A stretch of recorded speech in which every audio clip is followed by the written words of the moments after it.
Hello, so I've not made a video in a really long time. I posted a video a few weeks ago, but that had been filmed in November last year, and the reason I've not made a video in a really long time is because last October I moved to London, and the camera that I shared with my younger sister stayed in Scotland, and hence not having a camera in London, I was unable to make any videos. A couple of months ago though, I purchased a new camera, and so I'm going to start making videos again, the kind of same that I used to make, and maybe some different ones and longer and shorter ones, and hopefully more kinds that I'm doing right now, because I've come to find that I actually quite enjoy it so far, so hopefully more of these types of videos as well. So the purpose of this video was back in February I wanted to make a romance book recommendation video, but hence not having a camera I wasn't able to do it. So kind of like my life, I'm a bit late to the game and it's now June, but I don't care because I love a good romance story, and so I kind of wanted to recommend a few of my absolute favourites. So let's get started. The first book I have to recommend is The Host by Stephenie Meyer. Now I'm probably going to get a few eye rolls at the mention of Stephenie Meyer due to Twilight, but despite everything and the bad hype that Twilight has, she's actually a really good writer, and having kind of grown out of the Twilight series now that I'm a bit older, I still can't fault her that it was written really well, and that is something that holds true in this book as well. It is just fabulously done. The structure, the protagonist, everything, the description, the emotion, it is just amazing. Like everything is just, she's just a really good author. So the book is set in the future, and it's sort of dystopian-esque, and it's about these aliens that have come to Earth and invade the human population, and they're sort of like centipedes, so they need another host species in order to survive.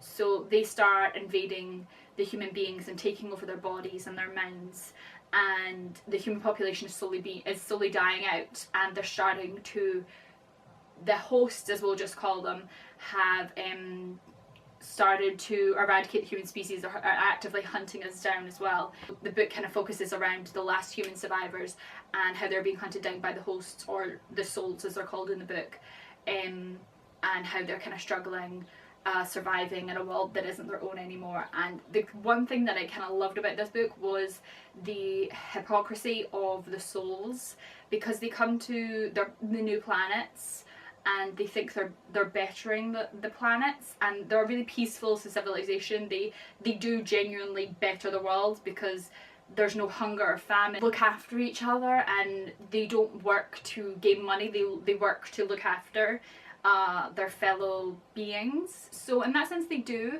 but due to there being no violent and peaceful, they don't obviously agree on weapons or anything like that, and that kind of starts to kind of come into play as the book further goes along, with one soul in particular who's hunting the last humans survivors, and with the irony that they are actually hunting down and murdering an entire race in order for them to take over this world. So that's done really well, that theme in the book. So the story focuses on this character called Melanie, and at the start of the book she's taken over by a soul called Wanda, and about the first third-ish of the book it's just these two characters are on their own, and it's so well done because Melanie survives within her own body. So you've got Wanda who has control of the body and speaks, but you've got Melanie inside the brain talking as well, and they have these like really great conversations, and it's just so well done. And slowly as they spend time together, Wanda starts to fall for all the people that were in Melanie's life and the cause that she was fighting for before, and before you know it, Wanda's going off searching for the last human survivors, which Melanie was trying to do at the start of the book.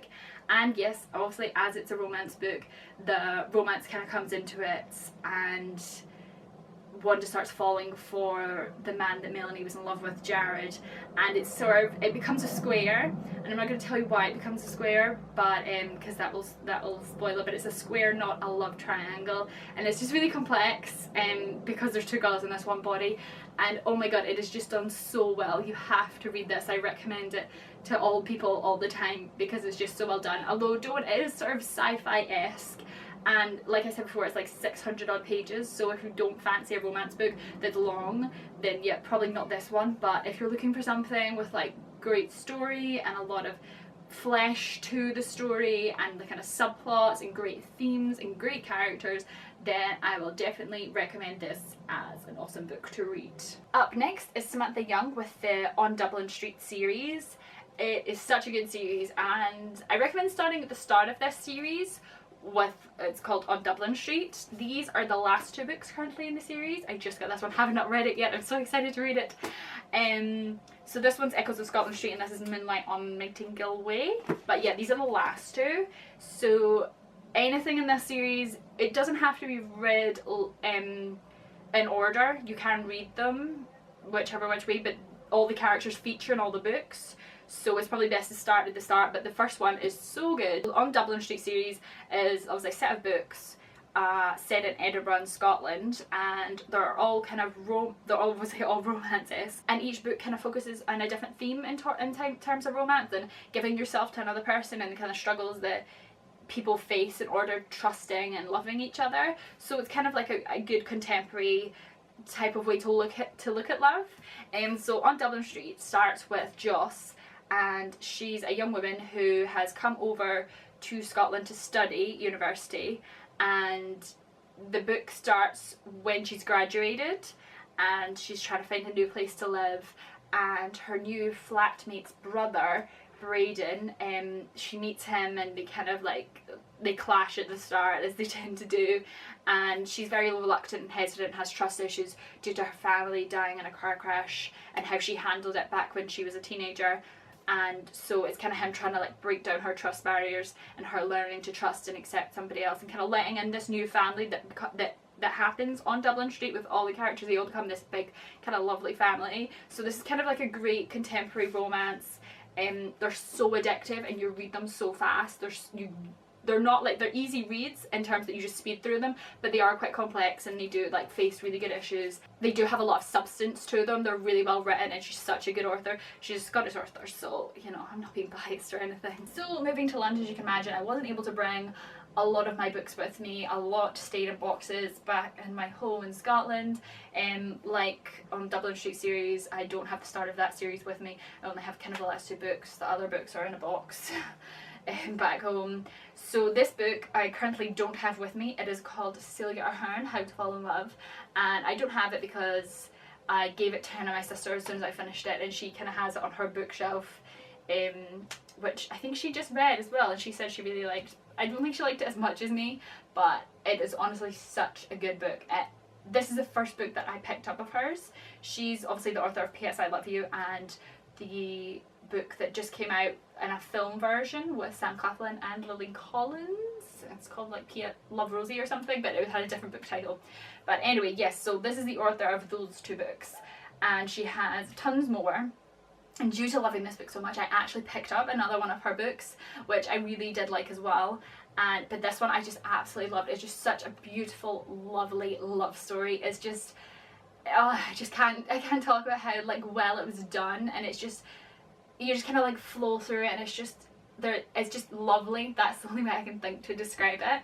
And it's basically this woman who leads her life by reading how-to books, and if she has a problem, she gets the how-to on it. So she's currently at the start of the book, she's dealing with love, so she gets a how to fall in love book, and so she's kind of reading that at the start. And one night she is walking along a bridge and she meets a man who is about to jump off and kill himself, and she stops him, and so she starts to go on this quest of how to convince him that life is worth living. And he gives her a deadline, and I think the deadline's because he's about to inherit his dad's company or job promotion or something like that. I can't remember exactly. And so she has this deadline in order to convince him to live life, and she uses the how to fall in love kind of book, because the way he thinks that his problems went is when he lost his ex-girlfriend. So they kind of go on this little adventure in trying to win him back his ex-girlfriend. And it's kind of lovely because there's one scene in his first date with his ex-girlfriend is, I think it's a Halloween party, or they're dressed up as Where's Wally, and so she gets him to dress up as Where's Wally and kind of dart about in front of his ex-girlfriend, but not like letting him talk to her or anything, just letting him see visions of her. And it's just such a beautiful moment, and they have so many beautiful moments, and it's really well written and structured well. And Cilia Ho has such great side characters in the book. The woman's family in it It's just hilarious. They're this crazy kind of insane family that just kind of say what's on their mind, and they're very kind of blunt about everything, and they were kind of like great extras to add into the book. So yeah, it was such a, like a good, if you're kind of looking for a fun kind of slightly crazy but lovely love story, then Cilia Ho and How to Fall in Love is definitely for you. The last books I have to show you is the Crossfire series by Cilia Ho. Again, London. The rest of the books are back home in Scotland, but I have the last two in the series. It was supposed to be a trilogy, but obviously the author, I think she had to extend it, just the story took her where it took her, and she made it to a 5-book series. So I currently only have 4. I need the 5th book because, you know, hopefully it'll be published before I die. I really want to find out how it ends, so if that could hurt, that'd be awesome. This book, or this series, is actually, I debated whether to do this series or the 50 Shades of Grey series. Again, probably eye rolls, but I genuinely kind of loved that love story in it as well. I just thought it was kind of beautiful, these two characters that struggled so much to kind of accept and trust and love each other. They kind of fought their way to one another. I thought it was just a great love story. But yeah, this one won out just because it was just a better story. And they're shorter books as well, but they hold, in my opinion, a bit better content.